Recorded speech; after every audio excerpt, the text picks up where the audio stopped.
So I think there are a few people out there that have the depth and breadth of experience that you have in marketing and brand strategy. So in all these years of working with the heavyweights, the Microsofts and McKinseys, and then the early stage, I have a sense that you've probably had your share of crisis communications on many levels and operating in times of uncertainty. So let's start with just what you think the sort of biggest mistake is that startups, founders, CEOs make when communicating in situations like that.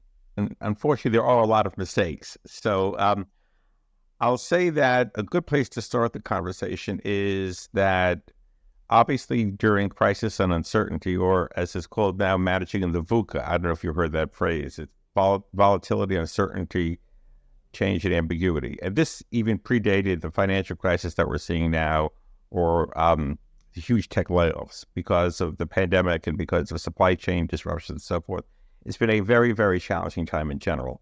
So with that as the background, I think that one of the biggest problems, and I think it's a good place to start, or challenges, is that startup founders, CEOs in general, don't think enough about what the nature of their communication has been and the style of the communication has been in the past leading up to a moment of challenge. Because obviously you're not starting sort of at a zero emotional base, if you will. You have built up a certain way of communicating, good, bad, or in the middle. So I think what you need to do first is sort of assess what your communication skills have been before the moment, honestly and reflectively, and where there have been gaps and where you haven't developed enough trust, and then recognize that as you take the company and your team to the next step.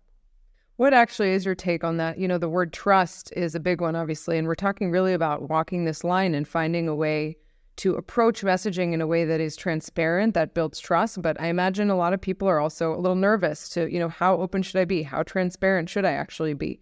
So do you have any tips for founders on how to walk that line, how to approach that? Yeah, well, I think if you look at the nature of trust building, there's a lot of psychological research that's been done about it, both in a relational setting and larger in an organizational setting. I think one of the themes that emerges is that transparency, to use your word, is key, as is frequency of communication and openness and a willing to express vulnerability. Now that's tricky because if you're anxious and you're stressful about the future, that is often a level of transparency that probably is not a good thing to communicate, because people look to the leader, right? That's evolutionary biology. That's anthropology. We want someone we can lead and that can lead us and that we can trust. So you must project an aura, if it's not fully absorbed, of confidence in the future. But at the same time, there are changes to the organization. There are changes external. There are changes in the culture. And you need to communicate what you know now and what you don't know in their fullest and most robust expression. Don't overpromise, be direct. And also, I think one of the things that works is over-communicate. So this gets back to what I was saying at the beginning about your communication style. Some people are by nature over-communicators and they share everything, but a lot of CEOs, and the data in Startup Snapshot shows this, are very private and they keep things internalized. They don't even share it necessarily with a spouse or even an investor. So people who are not sharers by nature will find it difficult to over-communicate in a time of stress. What they might do is say a little something, have a town hall, have a meeting, and then withdraw back into their traditional behavior. So those people who are not by nature over-communicators need to recognize their limitations and really work to overcome and to change behavior, not in a way that is wildly inconsistent with who they are, but still in a way that lets people in the organization and investors and vendors, for that matter, feel like they're brought into the loop. And vendors and partners are also part of the ecosystem where trust must be communicated and sustained. Well, so that leads me really to the next question, which is that we are, of course, communicating to different people. There's one where it's, the broad public, of course, and we all know that that's done most of the time on social media these days. But what about investors and employees? I mean, there are several stakeholders here, but let's take those two examples. How should they sort of differentiate? Is the level of over-communicating that you recommend the same across the board? I think it is. I'll tell you that I'm an LP in a number of venture funds. And so I got in communications, particularly since the SVB meltdown, from most of them. And from a few of them that had a heavy exposure to fintech and cyber and or were deposited in Silicon Valley Bank, they really made an effort to be very frequent and communicative. And I think it was, at least for me, and I think for some of the other LPs who I've spoken to, appreciated. Some of them did it right away, and some took like a week or two, and the ones that took longer did not communicate or build the same level of trust with me personally. And I think this extends to others simply because it took too long. I think immediacy of response is very important. It suggests that you don't know what the hell's going on themselves, right? It's not, anxiety and trust grow in uncertainty. The human brain likes clarity and closure and doesn't like contradictions. It's behavioral psychology. So you need to communicate quickly, even if you don't know the whole story. At least let people know that you are thinking about what's happening and the consequences of that for themselves and for the company. So I think, to get back to the two-part stakeholder question, I think in terms of investors, you need to be naked with investors, I think.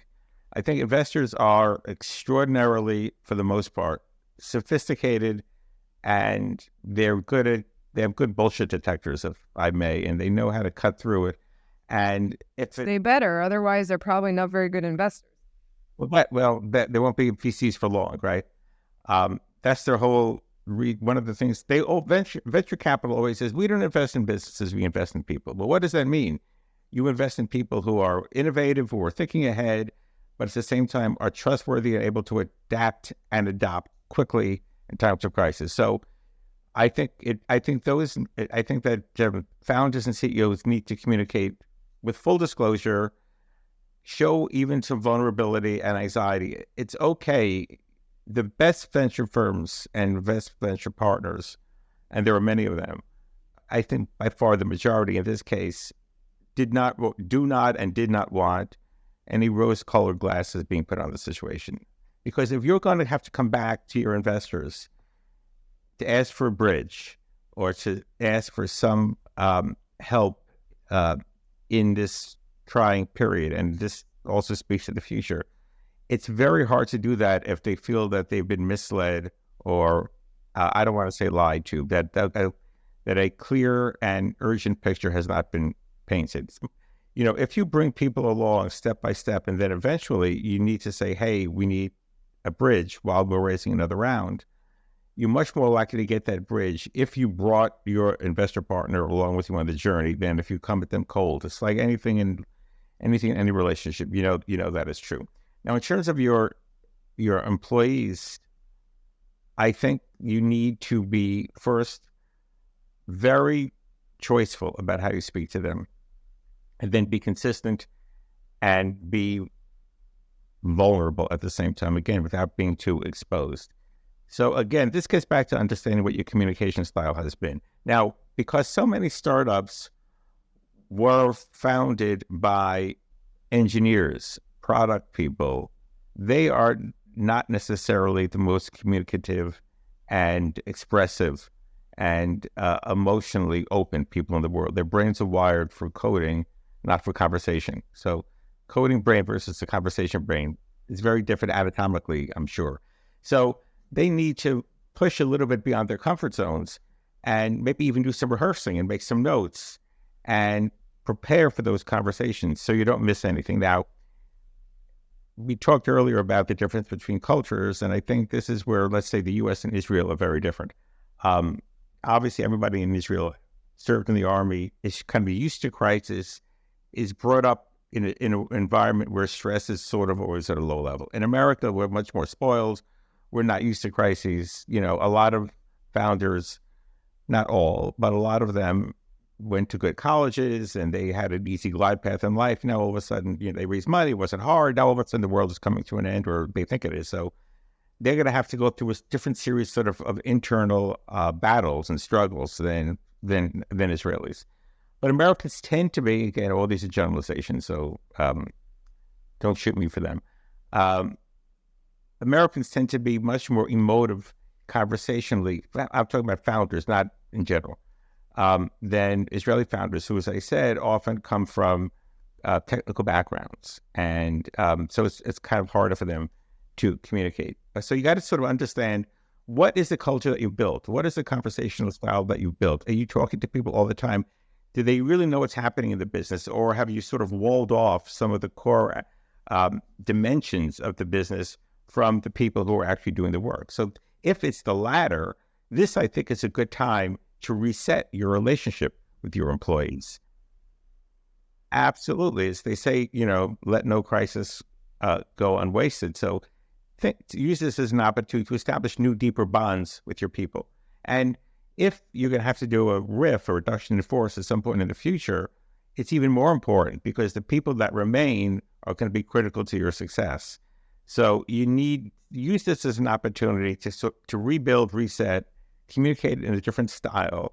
And I think you can come out stronger as a result of it. But if you don't have those moments of internal reflection and just sort of repeat your conversational approach of the past, not a good thing. Just one last comment on that, which is mission and vision, right? So you started your business because you wanted to make a change in the world, a dent to the universe, as Jobs said. And that hasn't changed. So use this as an opportunity to restate and revalidate what your business is about, what you want to change in the world, where the world is broken and your company can fix it, which of course that extends to your investors clearly. And I think that's an important point for them too. They got to be reminded why they invested. In times of stress, we all need to be reminded and regrounded in the basic truths. And then also reiterate and revalidate to your employees, this is why you're here. This is why we're here together. This is what we're here to get up in the morning and go out and accomplish. I think that will go a long way also to keeping people's eyes on the future and not being so caught up in the emotional vortex of the moment. So that's great, Adam. And if I'm to just wrap with a sort of very broad bird's eye summary of all those great tips you just said, use this crisis, the time of uncertainty, to reset what you've been doing before, to reevaluate, communicate quickly, over-communicate, and you can project confidence and should project confidence in the future without, you can still project confidence, but also be honest about, this is the reality of what's happening. We're dealing with challenges, ABC, we're still working them out, and so on. And then that last one, which I think is really great, mission and vision, use that again as an opportunity to re-up why you're even there in the first place, and actually maybe put a positive spin, as you say. Let no crisis go wasted. Right. Excellent summary. And the one point I'd add, which I thought of as you were aptly recapitulating, is that cognitive behavioral therapy, CBT, will tell you that as you repeat and internalize those positive statements, you actually become more of a believer in them yourself. So you actually are working on your own psychology at the same time as you're helping others feel better about the situation. You're giving yourself some sort of real-time therapy as you talk to others and restate why we're all doing this together. Adam Hanft, thank you so much for sharing a little bit of that vast insight with us. My pleasure. Thanks for asking me on.